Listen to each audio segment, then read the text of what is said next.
progress that I make. Ooh, there's lots of tape to break. Oh, how long will it take for me to know that it is time to move on? I need to make a move, but there is nothing yet to disprove the fact that this morning I just realized that life is boring when you're not by my side. My coffee is colder and I got no shoulder to cry on when I cry. Right now it's hard to feel with all these doubts filling and killing me. I can't eat the toast and I miss you the most, and all those memories.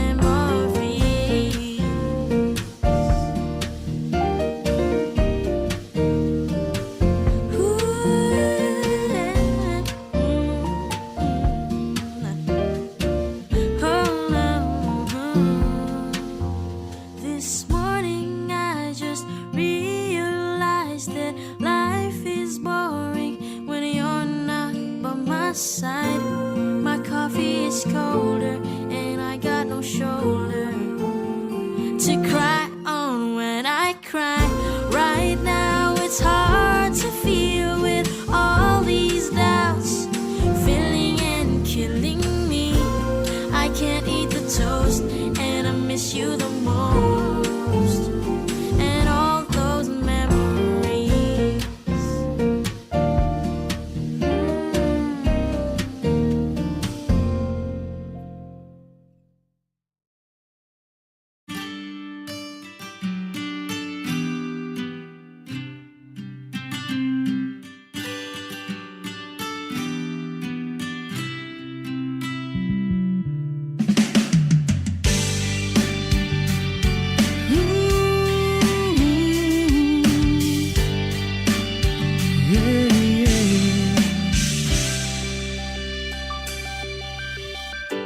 Pag pinagmamasdan ang iyong kagandahan, tuwang nararamdaman di mapantayan. Sa daming nanliligaw sa'yo, ako ang siyang napili mo. Sadyang pinagpalang magkaroon ng tulad mo. Oo, nasa'yo na ang lahat. Sa totoo lang, higit masasapat. Sige na, sige na, sige na. Oo na, wala nang iba pang papatibok ng puso ko, katulad ng ginagawa mo. Hindi na dapat pang mangamba, puso ko ay nabihag mo na. Walang ibang mahal kundi ikaw, o aking prinsesa.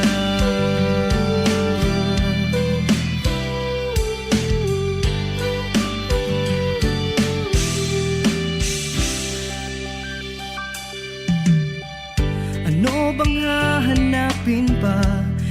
Complete package ka na. Hindi lang puro ganda, may talino pa. Ang puso mong mamahalin, hindi babasagin. Pag-ibig mong nagniningning sa aking piling. Oo, nasa'yo na ang lahat. Sa totoo lang, higit pa sa sapat.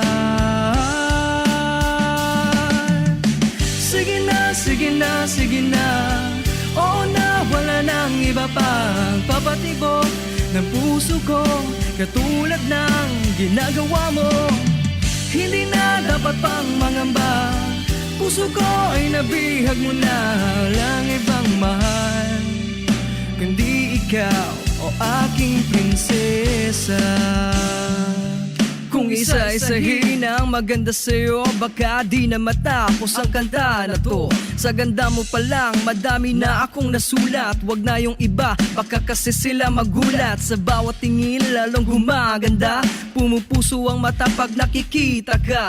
Para kang bulaklak na bawal kong pitasin. Para kang ulam na bawal kong papakin.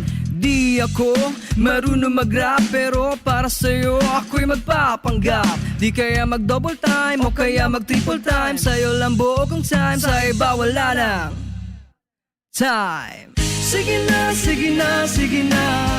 Oo na, wala nang iba pang papatibok ng puso ko. Katulad ng ginagawa mo, hindi na dapat pang mangamba. Puso ko ay nabihag mo na, walang ibang mahal kundi ikaw, o aking prinsesa. Sige na, sige na, oo na, wala nang iba pa prinsesa. Puso ko, katulad ng ginagawa mo, prinsesa. Puso ko ay nabihag mo na, walang ibang mahal kundi ikaw, o aking prinsesa. O aking prinsesa. Bayang magiliw, perlas ng silanganan, alam ng puso, sa titik mo'y buhay. Lupang hinirang, duyan ka ng magiting, sa manlulupit, di ka pasisingil. Sa dagat at bundok, sa simoy at sa langit mong baghaw, may nilang ang tula at awit sa paglayang minamahal. Ang kisap ng watawat mo'y tagumpay na nagtitigil. Ang bituin at araw niya kailan pang may magdidilim. Lupa ng araw ng walo aming pagsikta, buhay ay langit sa atin mo. Aming ligaya na pag may mga atin, at mamatay ng dahil sa'yo. Morning is fast approaching. Let us awaken to the dawn of the new day with God as our constant guide. God our Father, may you grant us wisdom in our decision, courage to rise from all our mistakes, devotions to our duties, and gladness to share and cooperate for the good of our families and our community. May you spark in us a love for the truth and respect for one another. May you preserve us from false pride, unselfishness, and help us to live in peace with one another as brothers. Amen. Good morning. This is radio station DYWB, now signing on. DYWB is a commercial radio station owned and operated by the People's Broadcasting Service Incorporated. as authorized by the National Telecommunications Commission. DYWB operates daily from 4 o'clock in the morning to 11 o'clock in the evening on 630 kilohertz with a power of 10,000 watts. DYWB is broadcasting from Bacolod City, Republic of the Philippines. DYWB is maintained and operated by the following personnel, duly licensed by the National Telecommunications Commission. First-class radio telephone operators: Joselito Pagayon, Chief Technician with license number 94-1PVI-12314.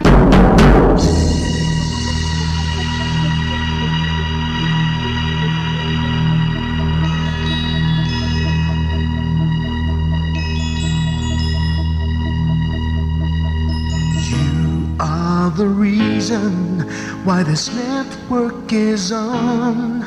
We're standing together, so loud and so clear. And on your radio, we aim not just fun. We're here for you with our great big helping hand.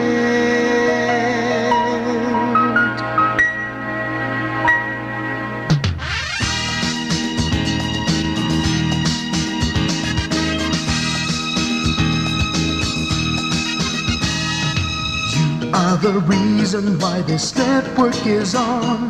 We're standing together, so loud and so clear. And on your radio, we air not just fun. We're here for you with our great big helping hand. We have the power to tell the truth without fear, with favor to no one. We stand as one. Turn on your radio and stay where you are. Listen to the Bombo and we'll take you near or far. We are here to speak the truth and let you know.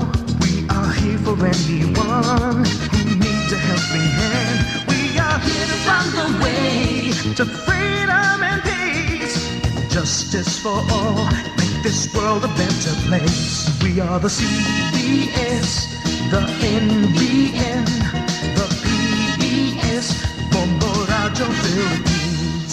We listen to the voices with no acts of arrogance. With candor and politeness, we are pledged to everyone. We dedicate ourselves, our fortunes, our lives. No matter what it takes, no matter what is sacrificed. We are here to speak the truth and let you know. We are here for anyone who needs a helping hand. We are here to find the way to freedom and peace. Justice for all, make this world a better place. We are the CBS, the NBN, the PBS, Bombo Radio Philippines. Bombo Radio is here for you to let you know what's new. And because we care, we listen, we hear all the cries and whispers. We shall be free and fair. We are here to speak the truth and let you know. We are here for anyone who needs a helping hand.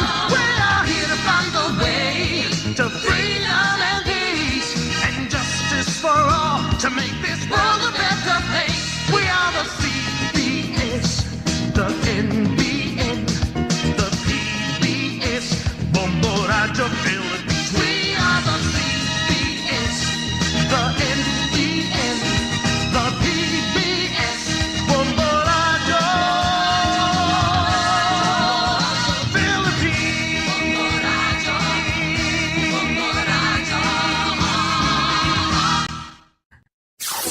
Limang dekada nang nagtataguyod ng katotohanan.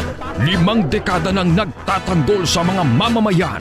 Patuloy na nagsasaliksik at mabilis maghatid ng mga balitang siksik at malaman. Patuloy na nangunguna sa mga issue, drama, promo at serbisyo publiko. Ito ang Bombo Radyo Bacolod, ang pambansang radyo ng Pilipinas.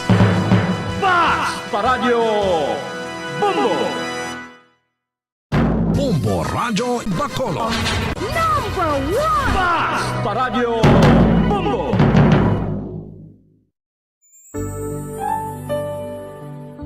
Mga dagway, sang paghigugma.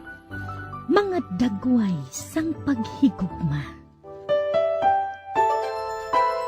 Mga istorya sa mga ordinaryo nga mga tawo nga naghigugma sang pinasahi nga paagi.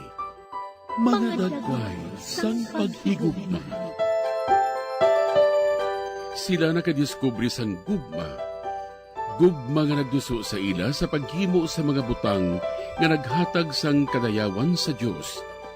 Para sa sini nga mga ordinaryo nga mga tawo, ang pagpangabuhi nga mabungahon, mahigugmaon, kag pagkabuhi sa paghigugma. Ang ila kabuhi nakapahamuot sa Dios, tugod sila naghigugma. Ini nga mga istorya mangin inspirasyon man sa aton tanan. Kita man ginaagda nga magkabuhi nga maripayon, dira sa gugma sang Dios, kag pag-alagad sa aton isig katawo.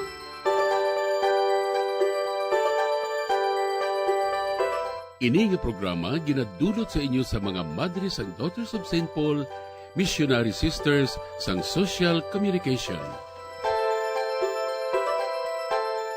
Mayong adlaw mga abyan ko sa kahanginan, kagyari naman kita sa aton programa, mga dagway sang paghigugma. Mamati kita sa istorya sang kabuhi isang ordinaryo nga mga tao, pero nagigugma sa pinasahi nga paagi. Maghatag sila sang halimbawa sa matuod nga pagigugma sa Dios kag sa isig katao. Sa liwat, ako ang inyo abyan sa kahanginan, Sister Nina Lurilia sang Daughters of St. Paul. Kag upod man naton diri sa gihapon si Father Francis Perez, Kura Paruko sang Triumph of the Holy Cross Parish, Kamingawan, Bacolod City. Maayong adlaw, Father Francis, kag welcome liwat sa aton programa, mga dagway sang pagigugma. Mayong adlaw, labing hinigugma nga mga kauturan. Ari naman kita subong sa aton programa, ang matahom naton nga programa, ang halintang sang paghigugma sa kabuhi sang aton nga mga santos. Si Father Francis Perez, sa gihapon ang inyo alagad kag abyan sa kahanginan, upod kay Sister Nina na ang nagaalagad sa inyo tanan. Kamusta kamo tanan? Karon ululupod naman kita nga magkilala kag magpamalandong sang kabuhi ni Santa Catalina de Ricci. Mga muyo kita upod kay Santa Catalina de Ricci.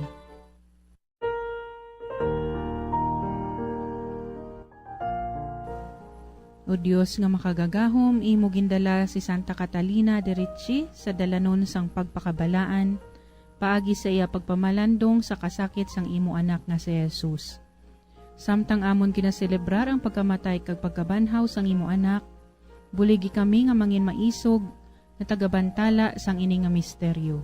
Kinapangayo namon ini paagi kay Jesucristo imo anak kag amon Ginoo nga nagakabuhi kag nagahari upod sa imo sa kaisahan sang Espiritu Santo, Dios sa tanan nga mga tuig, sang mga katuigan. Amen. Karon aton pamatian ang drama sang kabuhi ni Santa Catalina de Ricci. Si Santa Catherine sa Ricci, Alexandrina sa Ricci, anak sa mataro nga si Florentin. Sa edad nga 13 anyos, nagsunod siya sa isa ka monasteryo nga ginatawag Prato, the Third Order of the Saint Dominic. Kaganyangalan Catherine, nga ginkuha naman sa relihiyon nga iya ginsudlan.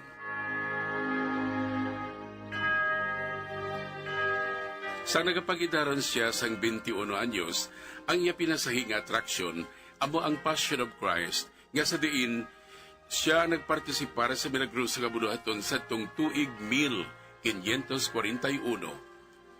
Sang adlaw sang Biyernes Santo, hinali lang siya nga nadulaan sang pangalibutan.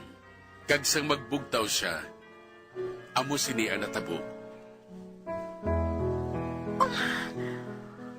Ano ba ini? Ari na ako nagahigda sa katre. Apang, nga pala nga may nagatuhaw nga mga labhag sa akon lawas. Hindi ko mahangpan ang nagakatabo nga ini sa akon. Ay, apang, wala ako sa mabatsyagan nga kasakit kagahadlok. Sa baylo, may kalipay ako nga nabatsyagan sa akon kasing-kasing. Ay, ang nakita ko nga mga madalong nga samad sa kay Kristo, nakita ko man sa akon kaugalingon. Ay, Ginoo, salamat sa paghatag mo sa akon sang kahigayunan na makigambit sa imo kasakit.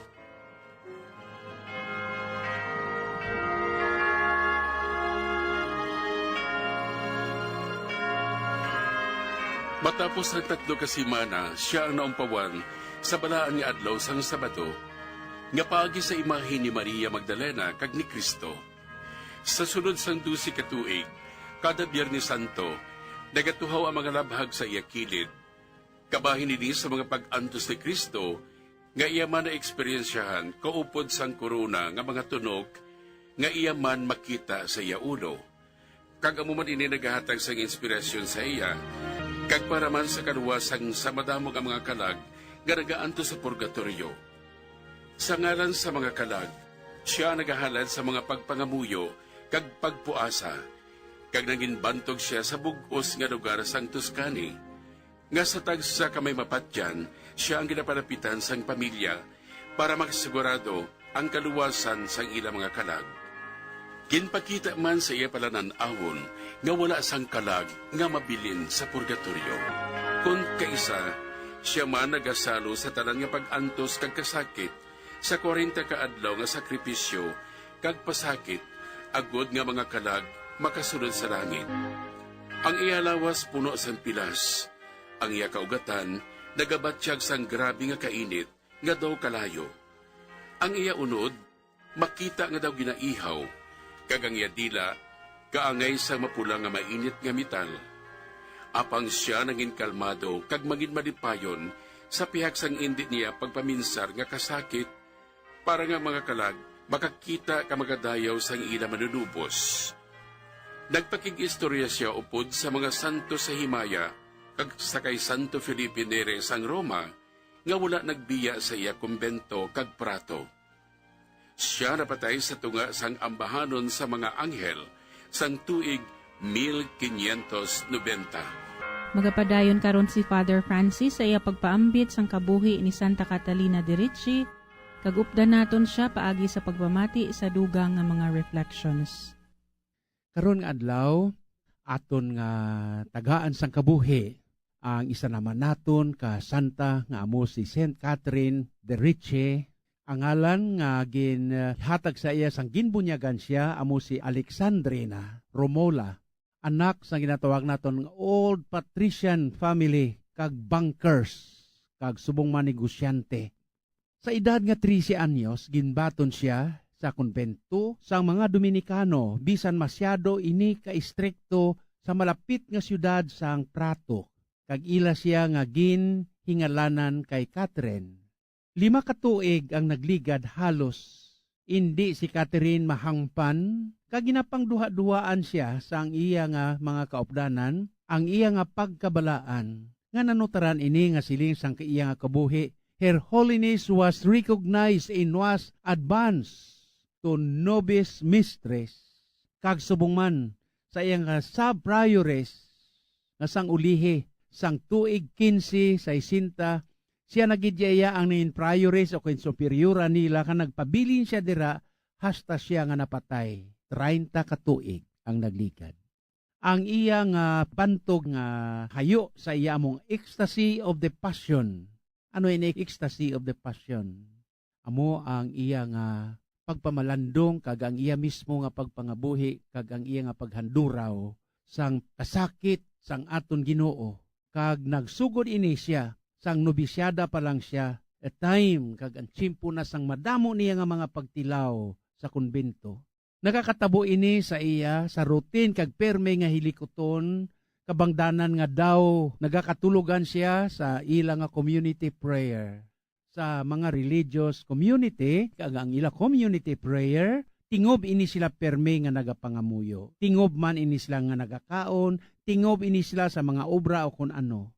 Kag nanutaran ini tanan sang iya nga mga kaupdanan sa iya mismo nga konbento, ang masami nga nagakahulog nga mga pinggan kag pagkaon nga iya nga ginauyatan, sa bagay nga gina-question sa mga taga-konbento ang iya nga competence nga mangin madre siya, if not her sanctity. Nagakatabo ini ang ginatawag naton kag ina sang iya nga the passion and ecstasy ni Santa Catherine de Ricci sa tagsagid ka Huwebes, alas 4 sang hapon tubtob sa Biyernes sang hapon. Nagsugod ini sang tuig 1542. Kada simana gid sa sulod sang 12 ka tuig. Sang ulihi naguntat ini sa iya mismo nga urgent prayers nga nasaksihan ini sang ila nga mga bisita nga ang 3 sa ila nangin future nga Santo Papa, nga sila mismo nagpamatuod nga ang nagakatabo kay Caterina matuod ini. Ang ecstasy sang iya nga passion sa aton Ginoo, ang iya pananawan, ang iya tanan-tanan nga ginabatyag, kag ang tanan-tanan nga nasaksihan nila, nakitaan gid nila ini Catherine, samtang ara sila sa amo nga lugar. Sa malipot nga pulong, ang stigmata. Ano ini ang stigmata? Na-eksperyensyahan ni Santa Catherine ining stigmata nga ini sa iya nga lawas.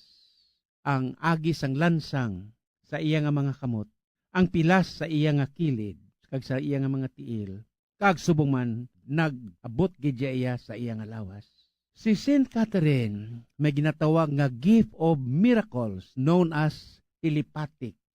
Nga si Saint Catherine may kahigayunan nga nagapakighambal siya sa mga santos. Lakip na diri si San Philip Neri sadto sa Roma, si Saint Mary Magdalene de Pace sa Florence, bisan nga ara lang siya sa ilang nga konbento sa Prato. Malawig nga nagmasakit si Catherine kag napatay siya sang Pebrero 2, 1590 sa edad nga 67 sa Prato. Gran Duque sang Tuscany. Kung aton nga pamalandungan ining edad nga 67 pa lamang, apang gintawag na siya sa aton Ginoo sa sina nga pangidadon. Ang isa gidire ka sentro sang tanan niya nga mga nasaksihan sa gintawag naton kag ina ang iya nga ecstasy sang pasyon sang aton Ginoo, naghatagid sang dako nga kahulugan kag bili sa iya mismo nga community sa mga madre mismo nga dira.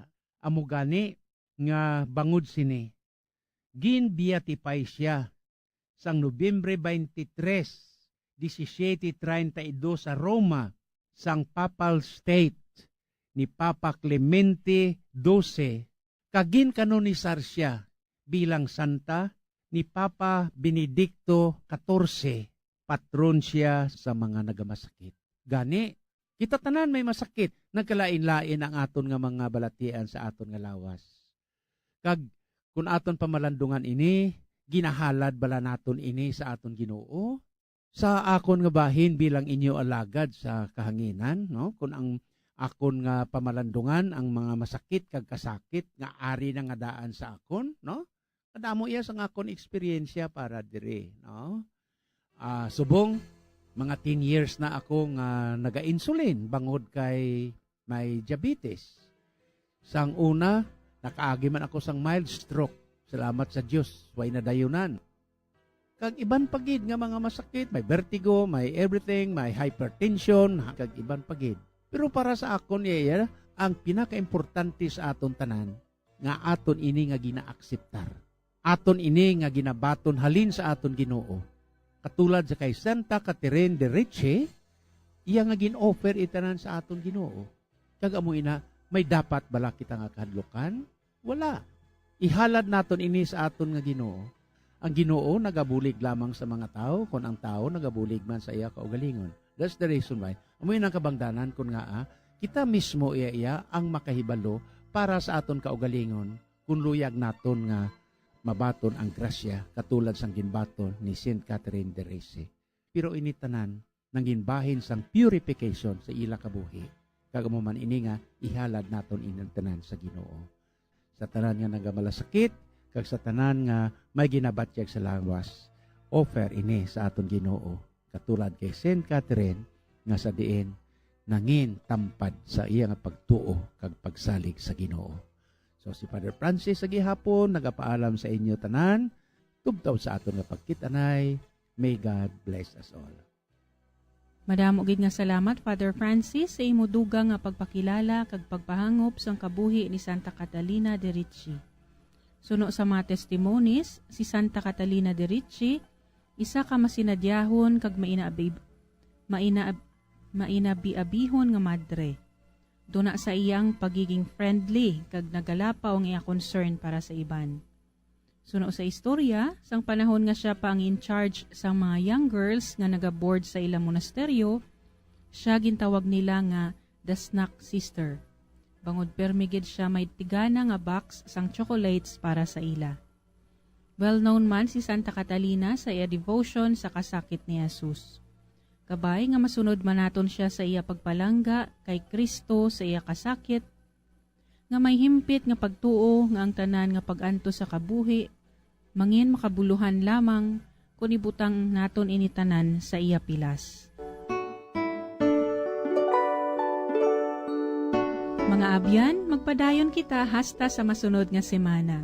Sa aton masunod nga programa sang mga dagway sang paghigugma.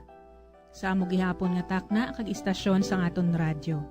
Salamat gid sa inyo padayon nga pagpakig-upod. Bendisyonan kita tanan, sang aton makaako. Sa ngalan sa mga madre sang Daughters of St. Paul, ini si Sister Nina Lorilia, nagapasalamat sa inyong pagpamati, kag subong man sa pagbulig sa aton mga collaborators, cooperators, benefactors, kag sa tagdumalahan sang sini nga istasyon.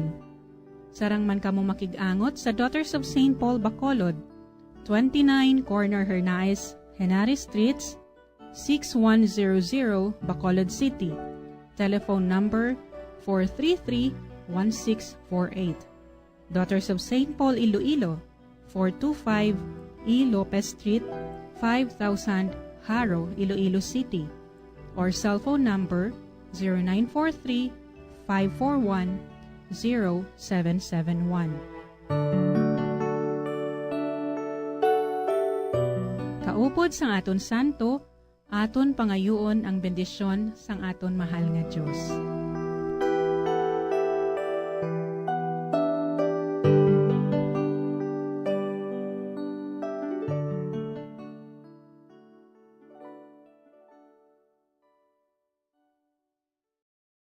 Bombo Radio Bacolod. Number 1! Basta Radio Bombo!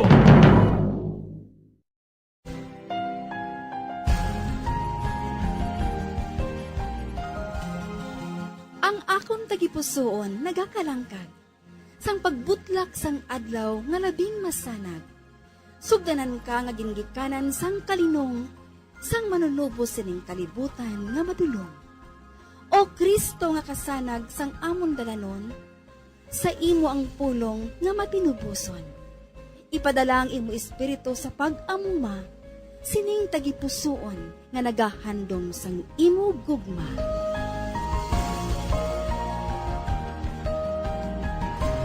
Ang Kapawa. Malipayon gid nga pagpamati mga hinigugma ko nga mga utod kagabian kay Kristo kag maayong adlaw sa inyo tanan. Ilabi na gid sa aton mga maukod nga tagpalamati kag followers sining aton programa. Yari na kita sa ikaduha nga Domingo sang Paskwa.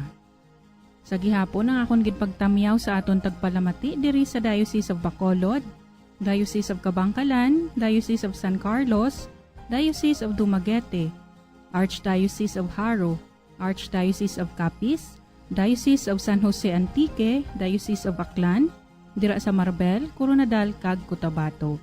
Pagtamyaw man sa tanan nga nag-text, sa pagpaabot man sang ila pagpangabay. Aton man ginatamyaw ang tanan nga mga naga-follow sa aton via live streaming sa Facebook, ilabi na sa aton mga OFWs. Batuna ninyo ang kalipay kag ang himaya nga nagahulat sa inyo, kag magpasalamat kamo sa Dios nga nagtawag sa inyo sa langitnon nga ginharian.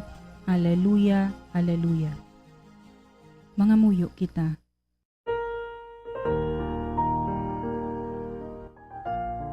O Dios nga maluluyon kag walay katapusan, imo ginapabakod ang amon pagtuo sang imo balaan nga katawhan, paagi sa tuigan nga pagsaulog sang misteryo Pascual. Dugangi ang grasya nga imo ginhatag sa amon, agud nga pakamahalon namon ang bunyag nga nagtinlo sa amon, ang Espiritu Santo nga nagpatawo sa amon liwat, kag ang dugo nga nagtubos sa amon. Ginapangayo namon ini sa imo, paagi kay Kristo, imo anak kag amon Ginoo, nga nagakabuhi kag nagahari upod sa imo. Sa kaisahan sang Espiritu Santo, Dios sa tanan nga mga tuig, sang mga katuigan. Amen. Ang Ebanghelyo suno kay San Juan, Kapitulo 20, versikulo 19, tubtob 31. Sang gabi sadto nga adlaw nga nahauna nga adlaw sang semana, ang mga gintutunan nagtililipon kag nagpanarangka. Kay nahadlok sila sa mga Hudiyo. Dayon sa Jesus nag-abot kag nagtindog sa tunga nila. Nagsiring siya. Ang paghidait yara sa inyo. Sa pagsiring niya sinigin pakita niya sa ila ang iya mga kamot kag ang iya kilid. Dako gid ang kalipay sa mga gintutunan sa makita nila ang Ginoo. Sa liwat sa Jesus nagsiring sa ila. Ang paghidait yara sa inyo. Subong nga ang amay nagpadala sa akon, ako man nagapadala sa inyo. Pagkatapos masiling ini ni Jesus, ginhoy pa niya sila kag ginsingganan. Batunan ninyo ang Espiritu Santo. Patawaron ang mga sala sa bisan sino nga inyo ginapatawad. Kag hindi pagpatawaron ang mga sala nga wala ninyo ginapatawad. Si Tomas, ang kapid nga isa sang 12, wala dito sang pag-abot ni Jesus. Ganigin sugiran siya sang iban nga mga gintutunan. Nakita na mo ng Ginoo, apang nagsabat siya. Luwas lamang kung makita ko sa iya mga kamot ang agis sa mga lansang, kag mabutang ko ang akong tudlo sa markas sa mga lansang, kag ang akon kamot sa iya kilid. Hindi ako magpati. Sa makaligad ang 8 ka adlaw, ang mga gintutunan, didto liwat sa balay, kag si Tomas kaupod na nila. Bisan na trangkahan ang mga puwertahan, si Jesus nagabot, nagtindog sa tunga nila kag nagsiling. Ang paghidait, yara sa inyo. Dayo nagsiling siya kay Tomas. Idabot diri ang imo tudlo, kag tanawa ang akon mga kamot. Kag ibutang ang imo kamot sa akon kilid. Hindi ka na magpangdua-dua, kundi magtuo ka. Si Tomas nagsiling, Ginoo ko kag Diyos ko. Si Jesus nagsiling, Nagatuo ka bala, kay nakita mo ako. Bulahan ang mga nagatuo. Bisan pa wala sila makakita. madamo pagid nga mga tanda ang ginhimo ni Jesus sa tubangan sang iya mga gintutunan nga wala masulat sa sini nga libro. Ginsulat ini agud magtuo kamo nga si Jesus, amo ang Kristo, ang anak sang Dios.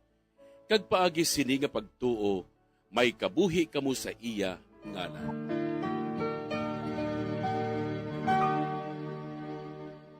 Agud nga aton mahangpan sing lubos ang mensahe sa aton mga balasahon kag ebanghelyo sa sining ikaduha nga Domingo sang Paskwa, aton pamatian si Father Jerivel Celestial, chaplain sang University of St. Lasal, Bacolod, sa iya pagpakigbahin sang iya reflection. Maayong aga, Father. Mayong aga, Star Ninia, kag mayong aga sa inyo tanan, mga pinalangga akong mga kulturan. So, happy Easter once again. So, we are now on the second Sunday of Easter. Ang atong first reading was taken from the Acts of the Apostles, chapter 4, verses 32 to 35.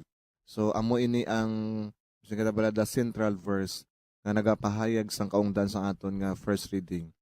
The apostles continued to testify to the resurrection of the Lord with great power. So, ano inang kaungdan sini? So, number 1 is great power. Nga great power, because it was done with courage, they declared themselves disciples of Jesus and went about proclaiming that Christ had risen. So, ginpalapag na nila without fear, disregarding insult, threats, and beatings.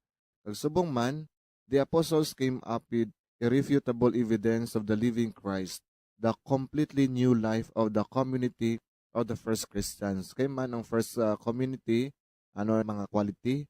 Member were united in heart and in spirit. So, grabe mautod, no? So, sa tagipusoon kay sa kalag, isa sila. Secondly, no one claimed private ownership of any possession. So, they live in a communal life. So, common ang tanan. And lastly, the community was inspired by love, by generosity, and selflessness. So, amoy ni ang kaungdan sa aton nga first reading. It talks about, obviously, pagpangabuhi sa mga disipulo bilang mga witness ni Kristo. Kagsubong man ang imahen sang first community na nagapahayag kung ano gid mo ang effect sang masigit pagkabanaw ni Kristo. Ang second reading naton was taken from the first letter of St. John chapter 5 verses 1 to 6. So ang recipients ni makuturan, those who were baptized during the Easter Vigil. So ano nang ilang instruction? So you have now received the life of God. So sulig na ni San Juan sa mga manugbaton o kung nabago lamang nakabaton sang baptism during the Easter Vigil. Second, ang inyong kabuhi is not visible, kundi invisible So whoever loves God must also love his brothers and sisters. So simply, anong ginambal ni San Juan? True faith cannot be kept or separate from life. Dapat, ikabuhi, kaipayag naton sa aton isig katao. Specifically, ang nabato naton inang bagong kabuhi sa aton nga Ginoong Kristo. So, dapat ipalapnag, ipangabuhi, ipalambuon, kag gusto ipakita sa aton isig katao that indeed kita mga anak sang Dios nga nabanhaw. Then our gospel today was taken from the Gospel of St. John. Continuation ini isang nagligad nga Domingo nga Ebanghelyo ka San Juan. Our gospel today was divided into two parts that correspond to the two appearances of the risen Lord. The first part, Jesus gives His disciples His Spirit that empowers them to overcome. Ang second part, nga makita naton verses 24 to 31, ang pagpangduha-duha ni Tomas. So ano ba lang makita naton nga mga detail sa atong Ebanghelyo subong? Sa duha ka appearance ni Jesus, may apat ka similar. Una-una gid, ang Ginoo naton nag-greet sa ila. Same word, pagidait sa inyo. Ikaduha, Jesus showed the signs of His passion, ang iya mga pilas. Ikatatlo, the day o kunang adlaw sa mapakita. Kaya may kinangdan ini nga mga Hudiyo nga naman nagatipon sa ilang panimalang ito, Dumos Ecclesiae. Sa apat mismo, same people. Obviously, yung unang appearance without the presence of Thomas. May kadua na ara na si Tomas. Kag mga utod, simple lang ang implication sini. Ang Ginoo naton nagpakita sa mga disipulo. Okay? Kung kita, masigita nga sila nagatipon sa precise nga day, Day of the Lord. So kita nagatipon man kita every Sunday, fulfilling Christian obligation, the Day of the Lord. We need to fulfill the obligation. Kaya nga ang mga utod, in the celebration of the Eucharist, we can hear the greetings and the word of the risen Lord. Pagidait sa inyo. Pagsubong man, kung wala kita nag-fulfill sa atong Sunday obligation, we cannot receive peace. Hindi man natin maagom ang kalipay. Hindi man natin maagom espiritu. And we cannot see the risen Lord. So damo kita rason mga kauturan that we should fulfill our Christian obligation every Sunday. Kag ikaduwa nga bahin na nungod kay Tomas, di naton mabutang si Tomas sa malaway nga sitwasyon. He is simply personifying the attitudes of the people during the time of Jesus Christ or after the death of Christ. Nagapangduha-duha sila, tika napatay si Kristo. So, iniadugin suklob na ni Tomas ang panimuot sang iban nga mga disipulo, kag subong man sa mga tumuluo ni Kristo. Kasi Kristo napatay. So, the unbelieving attitudes of the people. Here, ginaplastar ni San Juan Evangelista, kaya mo ginapasuklob lang kay Tomas. The mere fact, mga kauturan, may mga text kita nga ma-refer nga si Tomas, dako iya pagtuo sa Dios. Halimbawa, John chapter 20, sa siniman ng Ebanghelyo, nasiling siya, My Lord and my God. Ikadua is, let us also go that we may die with Him. John chapter 11 verse 6. Hindi na blamat iduhon kung amo ni pamatasan. Obviously, nagapahayag nga grabe pagtuo ni Tomas. Ginapasuklob lang niya simple ni John para mahangpa naton nga damo manggali isang nagpangduha-duha nga napatay si Kristo kaya nabanaw siya. So we cannot blame really Thomas. Ano pa gid ang mga kaungdan nga makuha naton mga kauturan sa nga Ebanghelyo? Para hindi ka nagpangduha-duha, ginplastar ni San Juan at the last part of today's gospel, how to arrive at faith. Paano kita maka-arrive sa pagtuo? Ginasiling, there were many other signs that Jesus worked and His disciples saw, but they are not recorded in this book. These are recorded so that you may believe that Jesus is Christ. Thus, the way is the Bible. Kita makaturang ginapastar ni San Juan ng Evangelista. Nga alagyan gali, kadamo usang ginbuhat ni Kristo nga wala pa nasulat sa balaan nga kasulatan. Ang nasulat para magpati kita. So ang alagyan gali para magtuo kita is the Bible itself. Ang pagbasa sa balaan nga kasulatan. To understand this better, it may be good to be reminded sang Good Shepherd na text. John chapter 10 verses 4, 14, and 27. Nagasiling, my sheep knows my voice. Kung kita mismo nagapati sa tingaw sa Diyos, yung tingaw sa Diyos dara na pastor, the love letter of God is in the Bible. So we need to study the Bible in order to increase our faith mga kauturan. Ano pagid bala ang mga implikasyon nga makuha naton sa atong Ebanghelyo? Sini, ang kuhaon siguro natin makuha ang iyagin nga pinaka-core. Paano gimpresentar ni Jesus ang iya kaugaligon bilang nabanhaw sa iya mga disipulo? Kag kita paano man natin mapresentar si Jesus nga nabanhaw sa atong kauturan? So sa mga disipulo, gimpastar ni Jesus, gipakita iya kaugalingon sa mga disipulo, una-una gid. The risen Jesus greets his disciples, peace be with you. Ang pagidait sa inyo. So kita man mga utod, we can also mapakita ang ini nga Dios nga nabanhaw nga Dios sa atong kauturan kung magdala man kita sang pagidait. Paano naton ini lang ang mga purmas sang pagidait ang mahatag naton sa atong isigatawo? Pope John the 23rd nagsiling siya, ang pagidait takes the form of justice, truth, love, and brotherhood. Kung ginabuhat nato ini, kita nagapakita sang pagidait, kag kita nagapakita sang nabanhaw nga Dios. Ikadua, si Jesus ginpakita niya ako galingon sa iyang mga disipulo bilang nabanhaw by simply sending them. Kagbuhaton sa mga disipulo ang iyang mangimbuhat. So kita man mga kauturan, mapakita man naton ko ang aton nga Dios nga nabanhaw sa aton sigatawo if we follow also God. We are all sent by God by the virtue of our baptism. Ikatatlo, Jesus gives the disciples the Holy Spirit and power to forgive sins, pagpatawad sa mga sala. So kita man mga kauturan, mapahayag man naton ang nabanhaw naton nga Dios sa atong kauturan kung kita kabalo magpatawad. Ikaapat, through the resurrection of Jesus, we are given new life. So ang busilingon sila mga kauturan, mapakita naton sa atong kabuhi kag sa atong isigataw ang nabanhaw nga Dios kung kita nagasigi, or shall we say, continue dying to sin and evil, that the Lord may show Himself within us. Makita sa aton, kaya kita nagatinghuha nga ma-overcome, mapatay ang tanan nga kalainan nga era sa aton. Ikalima, after the resurrection, the disciples devote themselves in teaching, communal life, breaking the bread, and prayer. So kita man mga kauturan, we can keep that image of the resurrected Christ kung kita nagapadayon man nga magtudloan sa isa-isa, counseling each other, teaching each other, living in a communal life, ang pag-ulutod in spirit, kag sumuman pagpakig-ambi tanay, kagatapusan ang pagpangamuyo. So kadamo sa mga implikasyon mga kauturan na nakuha naton sa aton ibanghilyo subong.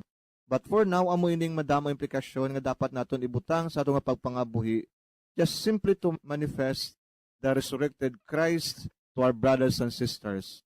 Una-una, mga instrumento sang pagidait. Ikadua, kita ginpadala nga magpalapdag sang mayong balita, magbuhat sang maayo. Ikatatlo, magpatawad. Ikaapat mismo, magpadayon kita nga magabag-o o kung nagabago sa aton nga mga kasalanan, ma-overcome atong kahuyangan bilang tao. Ikalima, keeping our own Christian principles. Kagsubong man, pagbuhat sa mga matarong, pagtuduanay, pagkunhatag sang konseho, pagpakigambatanay, kapag pangamuyo. So bilang dugang pamalandong sa aton nga ebanghelyo, so ginapahag ato nga simbahan is an Easter community. Kasi nga na simbahan, a body of people who have been called together. So amo nang mismo nga meaning iklisya. Then, ang ini nga simbahan has 3 dimensions. Number 1, it consists of a human person, mga tao. Ikadua is, it is the church of God. Klaro kita makuturan, ini simbahan sang aton Ginoong Jesucristo, kung simbahan sang Diyos. Ikatatlo, it is the church of Christ. Kay man, siya mismo ang nagalit sa sini nga kabuhi, kagintukod ya ini. Siya ang haligi, siyang pundasyon, siyang cornerstone. So sini nga simbahan. So simply, tatlo ka dimension. It consists of human person. It is a church of God. And it is a church of Christ. So ini nga simbahan man, it is instructed by the apostles. Kaginagiyahan mainigi hapon sa mga apostoles. Kasi mga salili sa mga apostoles, sa mga obispo. Kag subong man, we have Peter, sando papa naton. Kag ini nga simbahan, centers her life in the Word, kag subong man sa Eucharistia.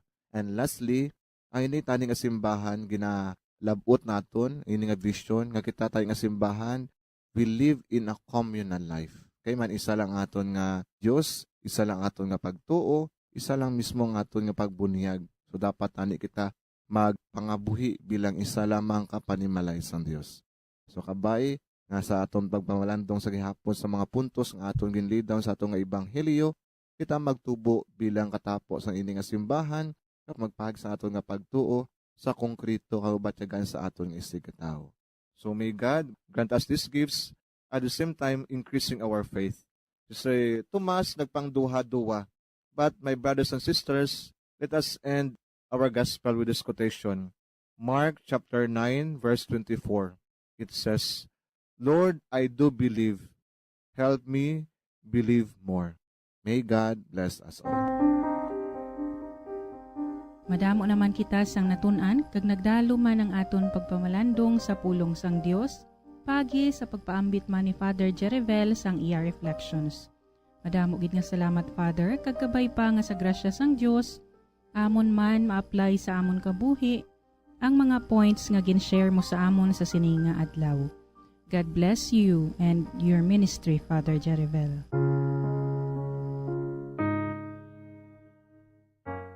Ang pangamuyo sang Sinodo. Nagadangup kami sa imo, o Espiritu Santo. Samtang kami ululupod nga nagatipon. Upod sa imo nga amo lamang ang nagagiha sa amon. Magpuyo ka sa amon mga tagipusoon. Tudlui kami sa dalan nga amon dapat agihan, kag kung paano namon padayonon. Kami mahuyang ka makasasala, hindi pag-itugot nga amon ipaluntad ang kagamo, hindi pag-itugot nga ang amon kakulang sa paghangop, magdala sa amon sa sayop nga paagi, ukon magdikta sang amon pangginawi. Itugot nga sa imo, amon makita ang amon paghiusa, agod ululupod kami sa pagpanglakaton, padulong sa kabuhi nga walay katapusan, kag indi maglisa sa dalan sang kamatuoran kag katarungan. Tanan iniamon ginapangayo sa imo, nga padayon nga nagapanghikot sa tanan nga lugar kag tion, sa kaisahan sa Amay kag sa Anak, sa mga tuig sang mga katuigan. Amen.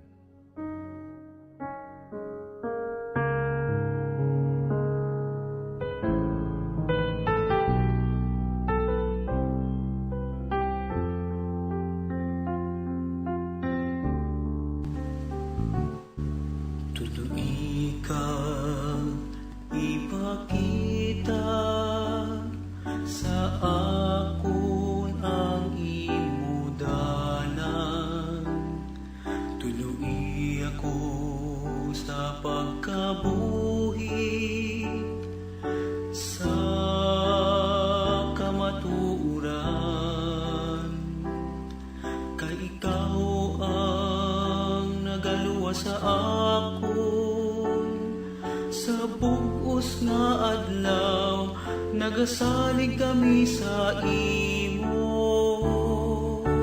O Ginoo, ipakita sa amon ang imo dalanon, ang imo kamatuoran,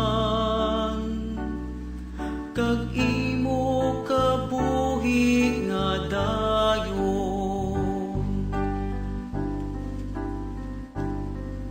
Ang imo mapinadayonon nga gugma, nga ginpakita humaling pasang una, kagang imo kaayo o Ginoo, dumdumaman ako nagatawag sa imo, O Ginoo, ipakita sa ang imo dalanon, ang imo kamatuoran, kag imo kabuhi nga dayon.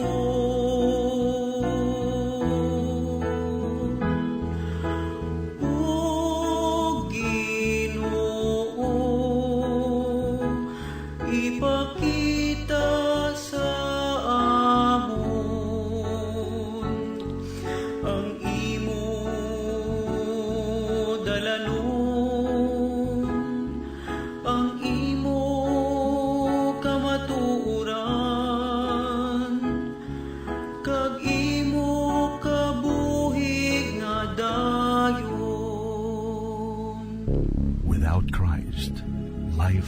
has no meaning. Without God, life is miserable. There is nothing more valuable to be given to this poor, proud world than Jesus Christ, the way, the truth, and the life. Come, join the Daughters of St. Paul in a life committed to following Christ, the Master, serving the Church through the media of social communications. For more information, please contact Daughters of St. Paul, Bacolod, 29 Corner Henares, Hernaez Streets, 6100 Bacolod City. Telephone number 433-1648. Or Daughters of St. Paul, Iloilo, 425 E. Lopez Street, 5000 Haro, Iloilo City. Cellphone number 0943-5410-771. Migs, sinong botohon nyo? Siyempre, ang manggaranon para maasik-asikan magkita sa tion sa eleksyon. Ay, luyag kuya, ang cute. Tisoy, para kung may sosyalan sa ibang nga lugar, hindi makahuluya kung mag-represent siya sa aton banwa. Kinahanglan kidyang maisog para bla ang tanan ko rogaw. Ikaw, sino ang kandidato mo? Ang tampad kaghanda magserbisyo sa banwa. Hindi ang kaugalingon ng ambisyon ang ginauna. Bangod, amo inang matuod-tuod nga public servant. Ang kaayuhan sang banwa, hindi pag-alang-alangan. Kandidato nga masaligan, pilion naton tanan. Isa ka pahanumdum halin sa mga madre sang Daughters of St. Paul kag sang sini nga istasyon. Sa darating na eleksyon, kinatising mabuti ang mga kandidato. Umili ng karapat-dapat. Yung may paninindigan para sa bayan. Hindi manluloko. Hindi magnanakaw. Tunay na servant leader at uunahin ang kapakanan ng bansa at ng taong bayan. Alam niyo ba na nakasalalay sa ating mga kamay ang pagbabagong ninanais natin para sa ating bayan? Kaya sa darating na eleksyon, iboto ang nararapat. A message from the Daughters of St. Paul and this station. Mother, let me live. Don't take away my life. Mother, let me live. Defend life. My life is God's gift. My life is God's gift. My life is God's gift. My life is God's gift. Our life is God's gift. Friends, our life is God's gift. No one has the right to destroy it. Defend life. Lord, help us to appreciate your gift of life. Help us to nurture and protect it.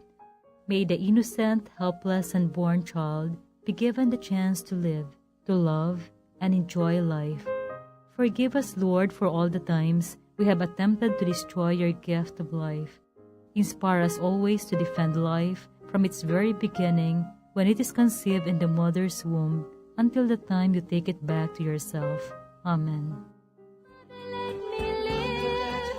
Don't take away my life. Mother, let me live. I want to live my life. Mother, you will see when you look at me and you hold me in your arms, you'll fall in love with me. A message from the Daughters of St. Paul and this station. Salamat sa tanan nga nagbuylog sa pagpamalandong sang pulong sang Dios paagi sa aton programa sa karon nga Domingo.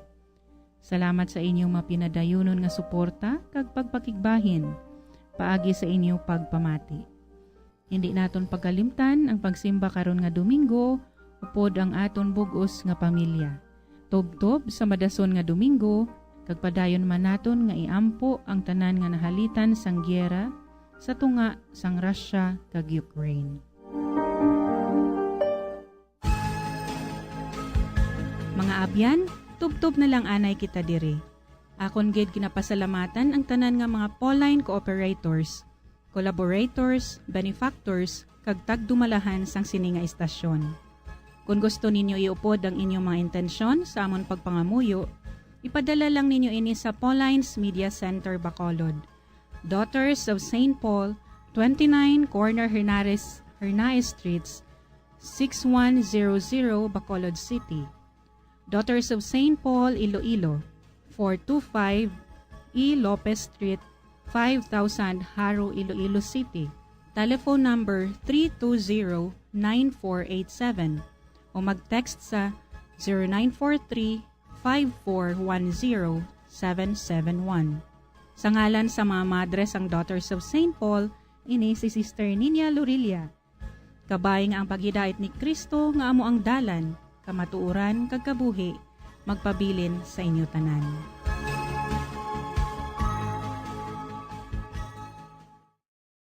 Bombo Radio Bacolod. Number 1! Basta Radio Bombo!